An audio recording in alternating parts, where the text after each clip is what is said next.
আসসালামু আলাইকুম প্রিয় দর্শক। ঈদের আমেজ ইতিমধ্যেই শুরু হয়ে গেছে, আর ঈদ মানেই নতুন নতুন নাটকের সরাসরি। আজকের ভিডিওতে থাকছে এই ঈদে মুক্তিপ্রাপ্ত মুশফিকার ফারহানের কয়েকটি নাটক নিয়ে, তাই ভিডিওটি স্কিপ না করে শেষ পর্যন্ত দেখুন। চলুন প্রথমে দেখে আসি এই ঈদে মুশফিকার ফারহানের কোন নাটকগুলি সবচেয়ে বেশি আলোচিত।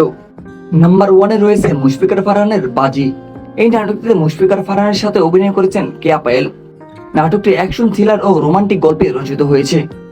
নাম্বার 2 এ রয়েছে Mushfiqur ফারহানের lost in love.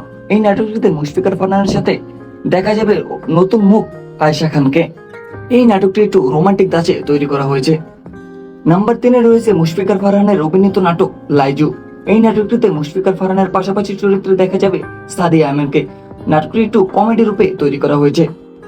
Number 4 এ রয়েছে মুশফিকার ফারহানের নজর। এই নাটকটিতে মুশফিকার ফারহানের পাশাপাশি চরিত্রে অভিনয় করবেন আয়েশা খান। এই নাটকটিতে মুশফিকার ফারহানকে দেখা যাবে অ্যাকশন থ্রিলার চরিত্রে। নাম্বার 5 এ রয়েছে মুশফিকার ফারহান ও সাফা কবির অভিনীত নাটক তুমি শুধু আমারই। এই নাটকটি একটু রোমান্টিক রূপে তৈরি করা হয়েছে। এই নাটকটিতে রয়েছে হাসি কান্না ভালোবাসা সহ সুন্দর একটি এন্ড।